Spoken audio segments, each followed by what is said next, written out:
నమస్కారం city news కి స్వాగతం. ముందుగా ముఖ్యాంశాలు.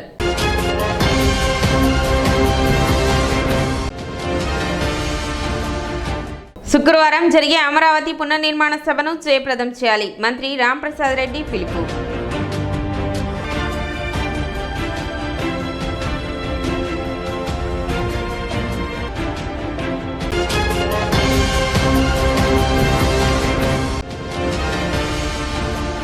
పట్టణంలో ఘనంగా మేడే వేడుకలు.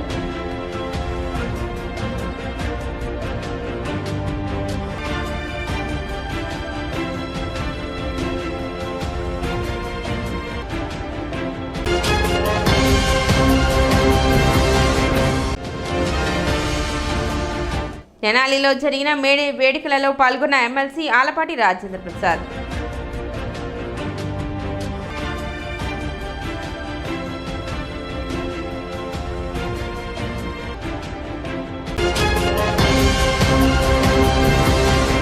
తెనాలి మండలం మల్లిపాడు వద్ద ఇటీవల జరిగిన యువకుని హత్య కేసులో నిందితులను 3 టౌన్ పోలీసులు అరెస్ట్ చేశారు. గురువారం జరిగిన మీడియా సమావేశంలో సీఐ రమేష్ బాబు నిందితులను మీడియా ఎదుట హాజరుపరిచారు. ఈ కేసులో పృథ్వీ భార్య వెంకటలక్ష్మితో పాటు వినుకొండ వద్ద వెల్లటూరుకి చెందిన గోవిందుని కోటేశ్వరరావు మరియు గుంటూరుకు చెందిన గోవిందుని ఉదయ్ కిరణ్, గోరపాటి శ్రీనివాసరావులను అరెస్ట్ చేశారు.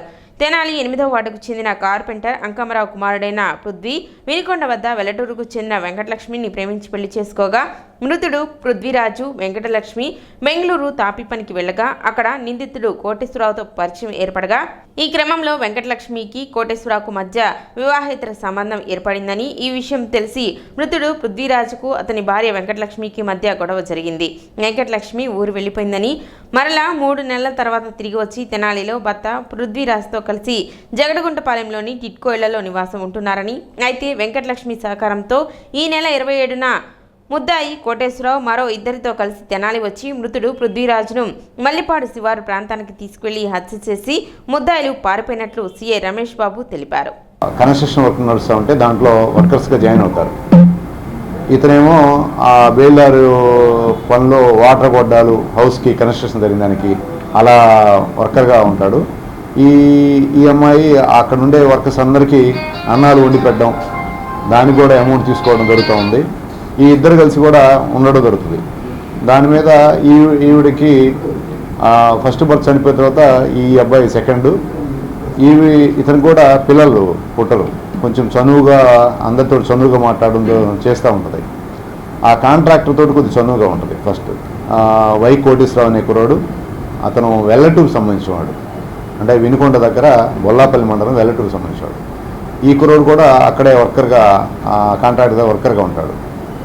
ఆయనతో చనువుగా ఉంటుందని చెప్పి ఈ కుర్రోడు అమ్మాయిని కలిగిస్తాడు.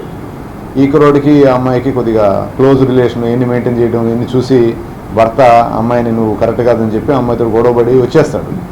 ఒక 4 months బ్యాక్ వస్తాడు, ఇంటికి వచ్చేస్తాడు. ఆ అమ్మాయిని తీసుకురాకుండా వచ్చేస్తాడు.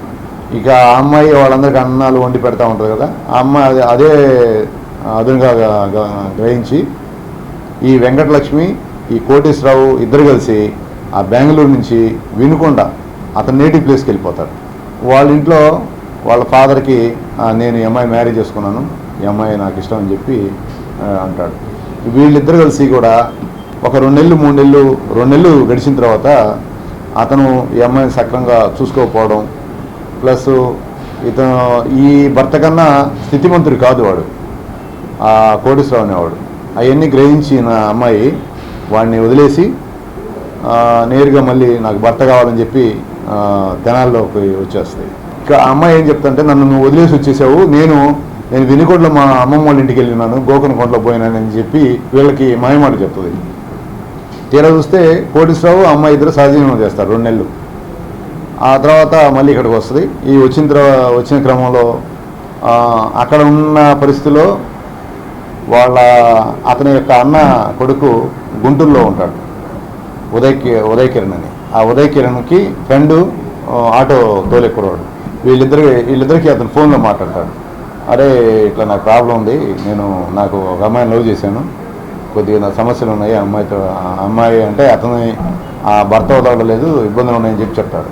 చెప్పిన తర్వాత ఇదే అతనుగా గమనించి కుర్రాడు, బాబాయ్ నీకోసం ఏదేం చేస్తాను, ఇబ్బంది లేదు బాబాయ్ అని చెప్పి చెప్తాడు. అరే వాడిని వేయాలరా, ఏమైనా ఉండదా అని దగ్గర అంటే ఒక కత్తి ఉందని చెప్పి సెల్ ఫోన్లో ఆ ఇంట్లో ఉన్న కత్తిని తీసి ఇతని సెల్ ఫోన్ నుంచి అతని సెల్ ఫోన్కి పంపిస్తాడు. వీళ్ళంతా ఫోన్లో మాట్లాడుకోవడం దొరుకుతుంది. వాళ్ళిద్దరు కలిసి అతను వచ్చి మన గుంటూరులో ఈ కుర్రోని కలిసి ఆటో కుర్రోడు ఈ ఉదయ్ కిరణ్ వాళ్ళ అన్న కొడుకున్నాడు కదా, వీళ్ళిద్దరు కలిసి కోటేశ్వరరావు మొత్తం ముగ్గురు కలిపి 26వ తారీఖున ఆ ప్రాంతాల్లో మన గుంటూరు బస్టాండ్కి వస్తారు. గుంటూరు బస్సు ఎక్కుతారు. గుంటూరు బస్సు ఎక్కిన తర్వాత మన బస్టాండ్ దగ్గర దిగుతారు. అక్కడి నుంచి బస్టాండ్ దగ్గర బయట దిగిన తర్వాత అక్కడి నుంచి బస్టాండ్ లోపల కూడా పోరు, బయట అవుతుంది బండి. అక్కడి నుంచి మమతా హోటల్ మీద ఆ సందులో గుండా వచ్చేసి ఈ సెంటర్కి వచ్చి ఆటో ఎక్కి నేరుగా జగడిగుంటపాలెము టిక్కో హౌస్ దగ్గరికి వెళ్తారు. అక్కడికి వెళ్ళి ఒక వైన్ షాప్ దగ్గరికి వెళ్ళి అక్కడి నుంచి వాడికి ఫోన్ చేసి పిలుస్తారు. వేరే మేము ఇక్కడ ఉన్నాము నీకోసం వచ్చాను రారా అని అంటారు. వచ్చి ఇతను ఎక్కించుకొని నేరుగా 6:30 ఆ ప్రాంతాల్లో నేరుగా పొలాల్లోకి వెళ్తారు. పొలాల్లోకి వెళ్ళిన తర్వాత 8 కల్లా మొత్తము అంతా చీకటి అవుతుంది. తీసుకెళ్ళిన ముందు బాటిల్స్ అని తాగుతారు. తాగిన తర్వాత అక్కడ కూర్చున్న తర్వాత పథకం ప్రకారము ఈ ఉదయ్ కిరణ్ని తెచ్చిన వెపన్ ఉంటుంది కదా, ఆ వెపన్ ఏముంది సైగ చేస్తాడు వీడు. ఈ సైగ చేయగానే తీసుకుంటే వెపన్ తీసుకొని ఫేస్ మీద ఒకటి ఇస్తాడు. ఒక స్ట్రోక్ వేయగానే ఆ ఫేస్ మీద వేయగానే తగులుతుంది. ఆ లేచి ఒక్క స్పీడ్గా పరిగెత్తగానే పక్క పెద్ద చెరువు ఉంటుంది. బాగా వేగంతో పరిగెత్తి ఒక్కసారిగా సడన్గా పడిపోతాడు. ఒక డౌన్ ఉంటుంది కాబట్టి పడిపోవడం వలన అక్కడే పడిపోయి ఉంటాడు. మిగతా అతన్ని పూర్తి చేస్తాడు. మేడే సందర్భంగా తెనాలి నియోజకవర్గ Congress party incharge doctor Chandu Sambasivarao కార్మికులకు శుభాకాంక్షలు తెలిపారు. ఈ కార్యక్రమంలో Tenali town president Ponnuru Nagasuri Sasidhararao, Tenali town ఉపాధ్యక్షుడు మరియు OBC state vice president Gurapu Dwaraka Srinivas, Sivakumar, Ramesh, Steven Babu, Sankararao, Krishna, Srinu, Akhil తదితరులు పాల్గొన్నారు. 1886లో చికాగోలో కార్మిక దినోత్సవం మొదలయ్యింది. ఎలాగంటే ఆ రోజుల్లో కార్మికుల్ని బానిసలుగా చేసుకుని రేత్రింబౌళ్ళు పని చేయించుకుంటూ ఉంటే వారికి వ్యతిరేకంగా, పెత్తందారులకు వ్యతిరేకంగా, పారిశ్రామికవేత్తలకు వ్యతిరేకంగా, అలాగే క్యాపిటలిస్టులకు వ్యతిరేకంగా కార్మికుల హక్కుల కోసం కార్మికులు పని దినాలు కనీసం రోజు ఎల్లకాలం కాకుండా వారానికి కనీసం 6 రోజులు పనిచేయటం, అన్నిటికన్నా ముఖ్యంగా రోజుకి 8 గంటలు పని చేయాలనేటువంటి హక్కుల కోసం చికాగో నగరంలో ఆ మార్కెట్లో జరిగినటువంటి పోరాట ఫలితంగా అందులో కొంతమంది ప్రాణాలు అర్పిస్తే వాళ్ళ రక్తం నుంచి గుడ్డను తీసి ఎర్ర జెండా అప్పుడు మొదలైంది. ప్రతి మేడేకి ఎర్ర జెండా ఎత్తడం అది. తర్వాత దాన్ని కమ్యూనిస్ట్ పార్టీలు సొంతం చేసుకున్నాయి. ఈ మేడే సందర్భంగా తెనాలి ప్రాంతంలో ఉన్న వ్యవసాయ కార్మికులకు కానీ, పారిశ్రామిక కార్మికులకు కానీ, ఇంకా ఇక్కడ మిల్లు పనిచేసేటువంటి వాళ్ళు కానీ, పట్టణ కార్పొరేషన్లో పనిచేసే వాళ్ళు, ఇందులో పనిచేసిన కార్మికులందరికీ కూడా మా జాతీయ కాంగ్రెస్ పార్టీ తరఫున మేడే శుభాకాంక్షలు తెలియజేసుకుంటూ, ఈ మేడే అనేది అమెరికాలోని చికాగోలో హే అనే ఒక మార్కెట్లో పుట్టింది. ఇది ఎలా పుట్టిందంటే ఆ రోజుల్లో ఒక కార్మికుడిని రెస్ట్ లేకుండా పనిచేసుకోవటం చేసేవాళ్ళు. దాని గురించి అని చెప్పని 1886లో ఈ పోరాటం అనేది చికాగోలో జరిగింది. ఆ తర్వాత కాలక్రమేపీ ఏమైందంటే 1923వ సంవత్సరంలో మన భారతదేశంలోకి ఈ యొక్క మేడే అనేది వచ్చింది. బీసీ కులగణనకు సంబంధించి కేంద్ర కేబినెట్లో నిర్ణయం చేయడం పట్ల పట్టణానికి చెందిన పలువురు బీసీ నేతలు హర్షం వ్యక్తం చేశారు. ఈ సందర్భంగా భారత ప్రధాని నరేంద్ర మోదీ రాష్ట్ర బీసీ సంక్షేమ సంఘం అధ్యక్షులు కేసిన శంకరరావు చిత్రపటానికి పాలాభిషేకం నిర్వహించారు. ఎంతో కాలంగా అనేక పోరాటాల ఫలితంగా కులగణన సాధ్యపడిందని తెలిపారు. కార్యక్రమంలో జిల్లా బీసీ సంక్షేమ సంఘం అధ్యక్షులు జన్నాదుల వెంకటేశ్వరరావు, పట్టణ అధ్యక్షులు కుర్రా శ్రీను, 19వ వార్డు కౌన్సిలర్ పసుపులేటి త్రిమూర్తి, 13వ వార్డు కౌన్సిలర్ సుజాత శ్రీను, జయకృష్ణ, కొడాలి సుబ్రహ్మణ్యం, రాఘవ, మునిపల్లి వంశీ, జొన్నాదుల మురళి, రమేష్, పోతురాజు, పలువురు బీసీ నాయకులు పాల్గొన్నారు.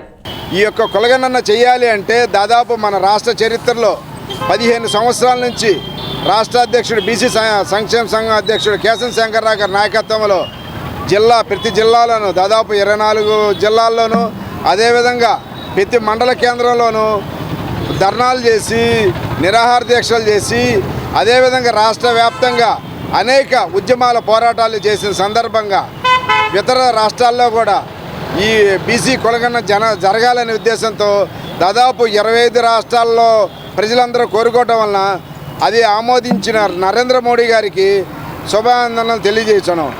ఆంధ్రప్రదేశ్ బీసీ సంక్షేమ సంఘం ఆధ్వర్యంలో నేడు ఈ రోజున మరి దేశ ప్రధాని మోడీ గారికి మరి రాష్ట్ర బీసీ సంక్షేమ సంఘ అధ్యక్షుడు కేశవ శంకర్రావు గారికి పాలాభిషేకం నిర్మించుకోవడం జరుగుతుంది. ఈ దేశ ప్రధాని తీసుకున్న నిర్ణయాన్ని బట్టి మా కులాలు ముందుకు బాగా వెళ్తాయని చెప్పి ఆలోచన. ఎందుకంటే కులగణన మేము ఎంతమంది ఉన్నామో బాబు మమ్మల్ని లెక్కేయండిరా బాబు అయ్యా అని చెప్పేసి దశాబ్దాలు బడిబడి మరి సంవత్సరాలు బడిబడి పెద్దలు ఎంతోమంది మరి ఉద్యమాలు చేసి మమ్మల్ని లెక్కించి మా రిజర్వేషన్ మాకు వేయండి అని చెప్పేసి ఎన్నో సంవత్సరాలుగా జరుగుతుంది ఈ ఉద్యమం. దీనికి మరి కంకణం కట్టుకొని మా రాష్ట్ర అధ్యక్షుడు మరి కేశవ శంకర్రావు గారు 7-10 వయసులో కూడా రాష్ట్రం మొత్తం కూడా తిరిగి మరి ఉద్యమాలు చేసి ఈ పోరాటాలు చేసి ఢిల్లీ రాజధానిలో మరి జంతర్ మంతర్లో కూడా నిరాహార దీక్షలు చేసి ఎన్నో పోరాటాలు చేస్తే కానీ మరి నేను తీసుకున్న నిర్ణయానికి కట్టుబడి వచ్చింది కాబట్టి ఫలం అనుకుంటున్నాను. చిరంజీవి జడా మంజిత్ 14వ పుట్టినరోజు సందర్భంగా శ్రీ మహాత్మా సేవాశాంతి ఆశ్రమంలో జన్మదిన వేడుకలు ఘనంగా నిర్వహించారు. మంజిత్ బాబు తల్లిదండ్రులు డాక్టర్ శ్రీనివాసరావు, తల్లి మాధవి సింగపూర్లో ఉంటున్నందున తమ కుమారుడు పుట్టినరోజు సందర్భంగా ఆశ్రమంలోని వృద్ధులకు భోజనం మరియు కేక్ వితరణ చేయవలసిందిగా శ్రీనివాసరావు మామ కుర్ర వెంకటేశ్వరరావును కోరినట్లు తెలిపారు. బాల్యం నుండే గాంధీజీ భావాలు పెంపొందించటకు తల్లిదండ్రులు ప్రత్యేక శ్రద్ధ చూపుతున్నందుకు ఆశ్రమం వ్యవస్థాపకులు వజ్రాల రామలింగాచారి సంతోషం వ్యక్తపరిచారు. ఈ సందర్భంగా మంజిత్ బాబుకు రామలింగాచారి గాంధీజీ ఆశీస్సులు అందించారు. ముందుగా గాంధీజీ విగ్రహానికి పూజలు చేశారు. కార్యక్రమంలో వై కోటేశ్వరరావు, కుర్ర వెంకటేశ్వరరావు, శ్యామ్ సుందరరావు పాల్గొన్నారు. జడ మంజిత్ 14వ పుట్టినరోజు సందర్భంగా ఆశ్రమంలో వృద్ధులకు భోజనములు అదేవిధంగా కేక్ కట్ చేసి శుభాకాంక్షలు తెలియజేస్తున్నాము. వీళ్ళ నాన్నగారు జడ డాక్టర్ శ్రీనివాసరావు గారు, తల్లి మాధవి గారు సింగపూర్లో ఉంటూ కూడా గాంధీ ఆశ్రమంకి వెళ్ళి వృద్ధులకి ఈ యొక్క బర్త్డే కేకు సమర్పించమని వాళ్ళ అమ్మాయి అంటే మాధవి గారి తండ్రి అయిన కుర్ర వెంకటేశ్వర గారు అట్లాగే అల్లుడు గారు కూడా చెప్పారు. ఎందుకంటే గాంధీజీ యొక్క ప్రిన్సిపల్స్ ఆశీస్సులు కావాలని ప్రత్యేకంగా గాంధీ ఆశ్రమం జరపడం. గాంధీ అంటే శాంతి. ఆ కోవలో చాలామంది ఈనాడు పసిపిల్లల బర్త్డే ఇక్కడికి వచ్చి జరుపుకోవడం నాకు చాలా ఆనందంగా ఉంది. దేశ ఆర్థిక వ్యవస్థ అభివృద్ధిలో కార్మిక రంగం ముఖ్యమైన పాత్ర పోషిస్తుందని, దేశ జనాభా దాదాపుగా 92% మంది కార్మికులేనని, కార్మికుల పరిరక్షణకై అనేక చట్టాలు చేయబడ్డాయని 1వ అదనపు సివిల్ న్యాయమూర్తి వివేక్ వర్ధన్ పేర్కొన్నారు. గురువారం కార్మిక దినోత్సవాన్ని పురస్కరించుకుని తెనాలి 11వ అదనపు జిల్లా న్యాయమూర్తి మరియు తెనాలి మండల న్యాయ సేవాధికార సంస్థ చైర్మన్ డి శ్రీనివాసులు ఆదేశాల మేరకు కొత్తపేటలోని ది తెనాలి తాపీ వర్కర్స్ అసోసియేషన్ భవనం నందు న్యాయ విజ్ఞాన సదస్సు నిర్వహించారు. ఈ సదస్సుకు ముఖ్య అతిథిగా హాజరైన న్యాయమూర్తి కార్మికుల యొక్క జెండాను ఆవిష్కరించి తదనంతరం జరిగిన సభను ఉద్దేశించి మాట్లాడుతూ అసంఘటిత రంగ కార్మికుల చట్టం 2008 సెక్షన్ 2M ప్రకారం భవన నిర్మాణ రంగ కార్మికులు, స్వయం ఉపాధి కార్మికులు అందరూ అసంఘటిత రంగం కిందకు వస్తారని చెప్పారు. ఈ చట్టం యొక్క ముఖ్య ఉద్దేశం సామాజిక భద్రత మరియు సంక్షేమం అందించడమని, కేంద్ర రాష్ట్ర ప్రభుత్వాలు ఉమ్మడిగా కార్మికుల యొక్క జీవితం, వైకల్యం, వృద్ధాప్యం, గృహ నిర్మాణం, విద్య, ఉపాధి మొదలైన వాటిని అనుసంధానం చేసి పలు పథకాలు రూపొందించడం జరిగిందన్నారు. ఈ పథకాలకు కేంద్ర రాష్ట్ర ప్రభుత్వాలు నిధులు సమకూరుస్తాయన్నారు. ఈ చట్టం అమలు కోసం దేశ స్థాయిలో జాతీయ సామాజిక భద్రతా బోర్డు మరియు రాష్ట్ర స్థాయిలో రాష్ట్ర సామాజిక బోర్డులు ఏర్పాటు చేయడం జరిగిందన్నారు. ఈ బోర్డులు కార్మికులకు గుర్తింపు కార్డులు అందజేస్తాయని, అలాగే బోర్డులో సభ్యత్వం తీసుకున్న వారికి వివిధ సంక్షేమ పథకాలకు అర్హులుగా చెప్పారు. కార్మికులకు న్యాయ వ్యవస్థ కూడా రక్షణ కల్పిస్తుందని, చట్టాన్ని సక్రమంగా బోర్డులు అమలు చేయడంలో విఫలం అయినప్పుడు న్యాయ వ్యవస్థ రక్షణగా నిలబడుతుందని చెప్పారు. కార్మికుల హక్కులకు భంగం వాటిల్లినట్లయితే వారు తప్పకుండా న్యాయస్థానాలను ఆశ్రయించవచ్చునని, న్యాయ సేవా కమిటీల ద్వారా వారికి న్యాయ సహాయం అందుబాటులో ఉంచినట్లు తెలిపారు. బ్రిటిష్ కాలం నుంచి చూసుకుంటే చాలా కార్మికులు పోరాడుతూ కొన్ని చట్టాలని సవరణ చేసుకుంటూ వచ్చారు. వాళ్ళు చనిపోవడం వల్ల, వాళ్ళు కష్టపడడం వల్ల చాలా చట్టాలని సవరణ చేసుకుంటూ వచ్చారు.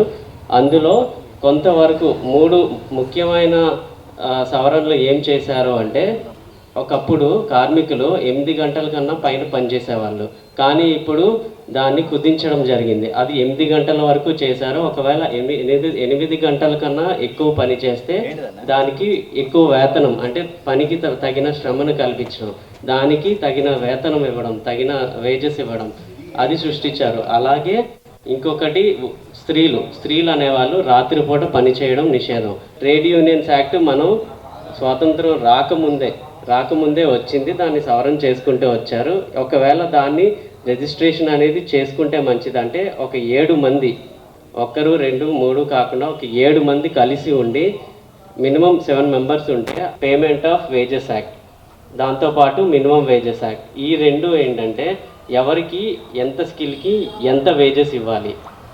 అంటే ఒక కర్మాగారంలో, ఒక ఫ్యాక్టరీలో కానీ మైన్స్లో కానీ చూస్తే మనం ఒక 1000 కన్నా తక్కువ ఉన్నారనుకోండి, సెక్షన్ 5లో చెప్తుంది. 1000 కన్నా అంటే సెక్షన్ 5 విభాగంలో చెప్తుంది. ఒక 1000 కన్నా తక్కువ మంది కర్మాగారంలో పనిచేస్తే మాత్రం వాళ్ళకి నెలసరి ఆదాయం, అంటే మనం ఈ నెల ఇంత పని చేసాం, దానికి నెలసరి ఆదాయం వచ్చే మంత్లో 7 లోపల వాళ్ళ అకౌంట్లో జమ చేయాలి. అసిస్టెంట్ లేబర్ కమిషనర్ డివి శివప్రసాద్ మాట్లాడుతూ కార్మికుల కోసం ప్రభుత్వం నిర్దేశించిన పథకాలను ఉపయోగించుకోవాలని, వాటి పట్ల అవగాహన కలిగి ఉండాలని, పథకాల పట్ల అవగాహన లేకపోతే తమ కార్యాలయానికి వచ్చి సంప్రదించవచ్చని చెప్పారు. మేడే అనేది ఈనాడు వచ్చినటువంటి అంశం కాదు. ఇది చాలా సంవత్సరాల క్రితం అమెరికాలో జరిగినటువంటి అనేక పరిణామాల తాలూకా. ఎందుకంటే ప్రపంచంలో ముఖ్యంగా మెకనైజేషన్ అంటే యాంత్రీకరణ, పారిశ్రామిక విప్లవాలు అనుసంధానంలో ఈ మేడే అనేది ఆవిష్కృతమైంది. ఎక్కడైతే ఇండస్ట్రియల్ డెవలప్మెంట్ బాగా జరిగిందో అక్కడ కార్మికులు స్థితిగతుల మీద పోరాటం జరిగి ఆ విధంగా అమెరికాలో 1886 సంవత్సరంలో ఈ మేడే అంటే ముఖ్యంగా 1886 సంవత్సరంలో అమెరికాలో జరిగినటువంటి ఒక స్ట్రైక్ వలన ఇది ఆవిష్కృతమైంది. ఎందుకంటే పరిశ్రమలు అనేది కార్మికులు లేనిదే పరిశ్రమలు లేవు. కార్యక్రమంలో లేబర్ ఆఫీసర్లు M Vinay Kumar, BM Subhani, the Tenali తాపీ వర్కర్స్ అసోసియేషన్ అధ్యక్ష కార్యదర్శులు కెవై రాజు, దుడ్డెంపుడి నాగరాజు, న్యాయ సేవాధికార సంస్థ సిబ్బంది మెహబూబ్, ఎర్రంశెట్టి అనిల్ కుమార్, విజయ్, పెద్ద సంఖ్యలో తాపీ కార్మికులు పాల్గొన్నారు. ఇప్పుడు చిన్న విరామం.